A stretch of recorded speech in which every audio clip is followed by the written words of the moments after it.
जय हिंद, नमस्कार। आप सभी का स्वागत है हमारे YouTube चैनल शिक्षक वाणी में और मैं हूं शंभुनाथ महतो। बीएलओ ऐप के चेकलिस्ट में योग्य मतदाताओं द्वारा जिनकी आयु 18 वर्ष पूरी हो चुकी है या वैसे मतदाता जिनका नाम अभी तक मतदाता सूची में दर्ज नहीं हुआ है, उन सभी मतदाताओं के द्वारा अपने मोबाइल से या किसी सर्वर के माध्यम से ऑनलाइन आवेदन किया जा रहा है और वह आपके बीएलओ ऐप के चेकलिस्ट में फॉर्म 6 के द्वारा नाम जोड़ने हेतु आवेदन आया हुआ है, चेकलिस्ट में शो कर रहा है। तो जो चेकलिस्ट में आया हुआ है उस सभी मतदाताओं का जो विशेष गहन पुनरीक्षण हुआ है, विशेष गहन पुनरीक्षण के बाद मतदाताओं का नाम जोड़ने की जो प्रक्रिया है उसमें काफी कुछ बदलाव आया हुआ है। तो जो मतदाताओं के द्वारा ऑनलाइन आवेदन किया गया है नाम जोड़ने हेतु, तो उन सभी मतदाताओं का किस प्रकार से आप नाम जोड़ सकते हैं, उनके द्वारा किए गए आवेदन को आप कैसे स्वीकृत कर सकते हैं, हम आपको इस वीडियो में पूरे विस्तार से जानकारी देने का प्रयास करेंगे। आप हमारे वीडियो में बने रहें। उससे पहले आप सभी बंधुओं से एक छोटा सा आग्रह है कि यदि आप हमारे चैनल पर नए हैं तो हमारे चैनल को सब्सक्राइब कीजिए और बेल आइकन दबाना न भूलें। और हाँ, यदि आप हमें फेसबुक पर देख रहे हैं तो हमें फॉलो जरूर कीजिए।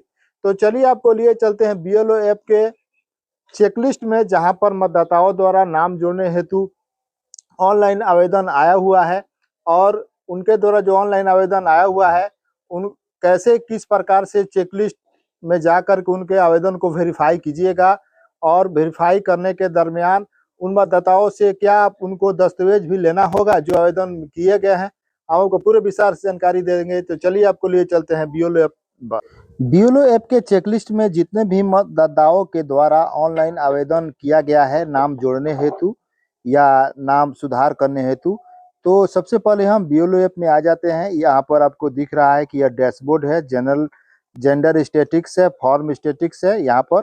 और इसके बाद नीचे की तरफ आते हैं तो यहाँ पर आपको फैसिलिटी मिलेगा चेकलिस्ट, और ये जो चेकलिस्ट लिखा हुआ है इसी में आइएगा तो आपको जो भी मतदाता ऑनलाइन आवेदन किए हुए हैं चेकलिस्ट में आपको शो करने को देखने को मिलेगा।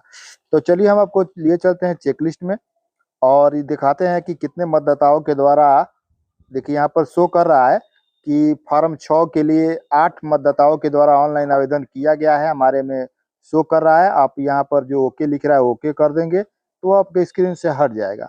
नीचे की तरफ स्क्रॉल करते हुए जाएंगे तो यहाँ पर मतदाताओं के द्वारा रेफरेंस नंबर दिया रहेगा। आपको ये जो जिस भी मतदाता का आप वेरिफिकेशन कर रहे हैं, ये जो रेफरेंस नंबर है आपको नोट करने की जरूरत है, क्योंकि जो आप बीएलओ पंजी संधारण कीजिएगा उसमें इसका रेफरेंस नंबर दे किस तारीख को आवेदन किया गया है यह सब कुछ लिखने की आवश्यकता पड़ती है। जैसे कि हमने एक बीएलओ पंजी कैसे लिखा जाता है इस संबंध में वीडियो बनाया हुआ है, आप जा करके देख सकते हैं कि बीएलओ पंजी कैसे लिखते हैं। तो यहाँ पर रेफरेंस नंबर लिखना जरूरी है और हम आपको जानकारी दे देते हैं कि कैसे जो मतदाता के द्वारा आवेदन किया गया है उस मतदाता के द्वारा जो आवेदन किया गया उसका नाम जोड़ना कैसे जोड़ा जाएगा। तो जैसे हम एक मतदाता को टच करते हैं और उसके बाद उस मतदाता का थोड़ा समय लेता है और उस मतदाता का यहाँ पर उसका नाम लिखा हुआ रहेगा और जो भी एक तरफ देखिएगा तो यहाँ पर फोटो दिया हुआ रहेगा मतदाता के द्वारा, और वह सब कुछ मतदाता का उस जो क्या जेंडर है, मतदाता का रिश्तेदार का नाम क्या है, वह सब कुछ, मोबाइल नंबर भी लिखा रहेगा यहाँ पर और ईमेल आईडी भी लिखा रहेगा। और नीचे की तरफ स्क्रॉल करते हुए जाइएगा तो उसके बाद आधार नंबर यहाँ पर नहीं लिखा गया है, यहाँ पर आधार नंबर लिखा हुआ नहीं है। और यहाँ पर देखिए यहाँ पर पूछ रहा है कि the authentication information in form in the attachment document is same, यहाँ पर सेम नॉट सेम, यहाँ पर तो सेम लिखा हुआ रहेगा। ठीक है, आगे बढ़ जाएंगे और उसके डेट ऑफ बर्थ क्या है उसको वो भी देख लेंगे। जैसे 21 साल है और डीओबी जो भी लिखा गया है वह यहाँ पर शो कर रहा है। तो उसने जो डीओबी अर्थात जन्म तिथि के रूप में उसने कौन सा दस्तावेज लगाया हुआ है, यहाँ पर लिख रहा है कि जन्म तिथि को सत्यापित करने के लिए उसने आधार कार्ड लगाया हुआ है। और यहाँ पर देखिए लिखा हुआ है व्यू अटैच डॉक्यूमेंट, आप इसको टच करके उस मतदाता के द्वारा जो आवेदन दिया गया है जन्म तिथि के रूप में जो साक्ष्य प्रस्तुत किया गया है वो आप इसको टच करके देख सकते हैं। उसके बाद यहाँ पर जो लिखा हुआ है कि the DOB age in database and on house visitor, अगर सही है तो सेम लिखेंगे और नहीं है तो नॉट सेम लिखेंगे। फिर आगे की तरफ स्क्रॉल करते हुए बढ़ जाएंगे। उसके बाद हाउस नंबर लिखा हुआ मिलेगा, उसका नाम पता पूरा एक बार चेक कर लेना है आपको सिलसिलेवार ढंग से। और जो पता का यहाँ पर लिखा हुआ मिलेगा आपको कि document of proof of residence, उसने जो पते का सबूत देना होता है कि आप किस आधार पर यह साबित कर रहे हैं कि आप उस एक जगह पर आवास कर रहे हैं, रह रहे हैं, तो उसने यहाँ पर आधार कार्ड दिया हुआ है। और आधार कार्ड में जो उसने ऊपर में ये जो पता लिखा हुआ है वह सच में सही है या नहीं है, इसकी सत्यता जानकारी करने के लिए व्यू अटैच्ड डॉक्यूमेंट जो लिखा हुआ है इसको आप टच करके देख सकते हैं। और उसके बाद यहाँ पर जब उसकी जांच कर लीजिएगा, देख लीजिएगा डॉक्यूमेंट दिया हुआ है, तो address in is form and attach document is same, अगर सही है तो सेम लिखेंगे, नहीं सही है तो नॉट सेम करके आगे की तरफ स्क्रॉल करते हुए बढ़ जाएंगे। उसके बाद दिया देता है कि कैटेगरी ऑफ डिसेबिलिटी, क्या मतदाता विकलांग है, तो इसके बारे में भी यहाँ पर जिक्र करना होता है। उसके बाद आगे की तरफ बढ़ जाएंगे तो फैमिली डिटेल्स लिखा हुआ मिलता है कि फैमिली डिटेल्स में उस मतदाता के द्वारा कौन सा मतदाता का जिक्र किया गया है, वह किस मतदाता के साथ अपना रिश्ता दिखा रहा है। तो उस मतदाता के यहाँ पर फैमिली मेंबर लिखा रहता है, उससे क्या रिश्ता है और उसका ईपिक नंबर क्या है, यह यहाँ पर लिखा हुआ मिलता है। आगे की तरफ स्क्रॉल करते हुए जब जाएंगे तब उसके बाद इंफॉर्मेशन में पूछता है, देखिए यहाँ पर पूछ रहा है कि on field visit application is found, क्या आप जब फील्ड विजिट करने के लिए गए उस मतदाता के पास, तो मतदाता क्या उपलब्ध है, क्या अनुपस्थित है, या कहीं शिफ्टेड हो चुका है, या उसके बाद और यहाँ पर लिखा है कि क्या उस मतदाता की मृत्यु हो चुकी है या नो सच पर्सन, वो व्यक्ति नहीं है। तो अगर मतदाता उपलब्ध है तो यहाँ पर अवेलेबल है, तो अवेलेबल पर आपको टच करना है। और उसके बाद आगे की तरफ बढ़ जाइएगा तो यहाँ पर लिखा रहा है कि above details are correct and verified, क्या मतदाता के द्वारा जो जानकारी दी जा रही है वो सही है या गलत है, तो हम इसको क्या करते हैं, सेम कर देते हैं। और आगे की तरफ अब देखिए सबसे महत्वपूर्ण यहाँ पर लिखा हुआ है एनेक्जर डी, मतदाता के द्वारा एनेक्जर डी के तहत जानकारी दी गई है कि मतदाता का जन्म भारत में हुआ है, born in India, not born in India, Indian citizenship by registration naturalization. तो मतदाता का जन्म भारत में हुआ है, तो भारत में जब मतदाता का जन्म हुआ तो यहाँ पर देखिए लिख रहा है he born in India between 1/7/1987 and 2/12/2004।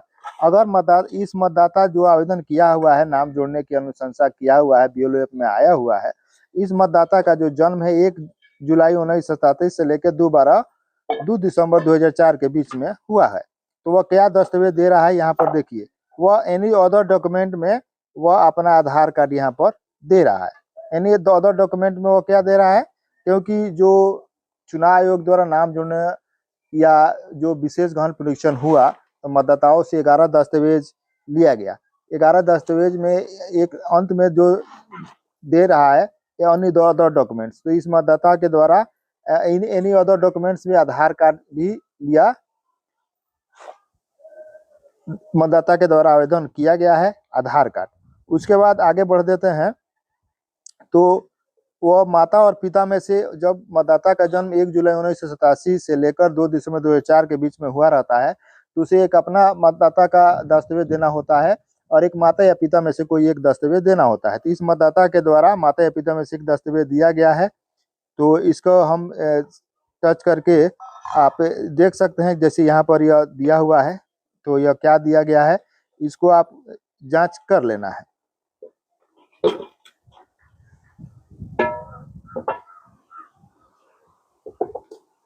जब आप जांच कर लीजिएगा कि हाँ उस मतदाता के द्वारा कौन सा दस्तावेज दिया गया है, यहाँ पे जांच करने पे यहाँ पर ऐसे लिखा हुआ रहा है कि permanent residence certificate issued by competent state authority, यह मतदाता के जो माता पिता के द्वारा जो दस्तावेज दिया गया है वह निवास प्रमाण पत्र दिया हुआ है, आप इसको टच करके देख सकते हैं। उसके बाद अंत में जाइएगा तो मतदाता के द्वारा अब हस्ताक्षर भी अपलोड करने का ऑप्शन दे रहा है। देखिए यहाँ पे लिख रहा है अपलोड सिग्नेचर, ये मतदाता द्वारा हस्ताक्षर करके यह अपलोड किया गया है और इसका भी जांच आप कर लेंगे। और उसके बाद फिर यहाँ पर लिख रहा है कि the details mention above are in form are, अगर सही है तो सही सेम लिखिए, नहीं सही है तो नॉट सेम लिखिए। तो अब हम सेम लिख देते हैं, सेम, थोड़ा देर समय लेगा, सेम हो गया। उसके बाद नीचे की तरफ उसका भाग जो है यहाँ पर प्रभाग संख्या लिखा रहा है, किस प्रभाग में उसका नाम जुट रहा है, यहाँ पर एक लिखा हुआ है। और यहाँ पर रिमार्क है, तो आपको यहाँ पर रिमार्क लिखना होगा कि आवेदक, लिख दीजिए, आवेदनकर्ता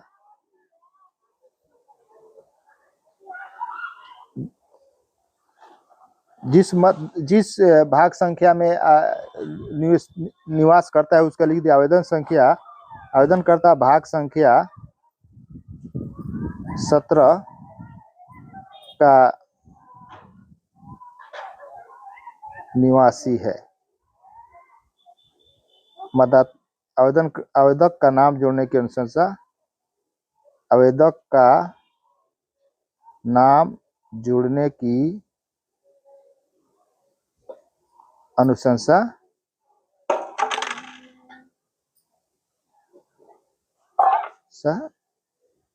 की जाती है। या यह भी लिख सकते हैं कि आवेदक का नाम जोड़ा जा सकता है। उसके बाद यहाँ पर जो डॉन लिखा हुआ है डॉन कर देंगे। और उसके बाद यहाँ पर जो अंत में सबसे है सबमिट बटन, इसको आपको टच करना है। जैसे इसको सबमिट बटन कीजिएगा तो वह सबमिट हो जाएगा।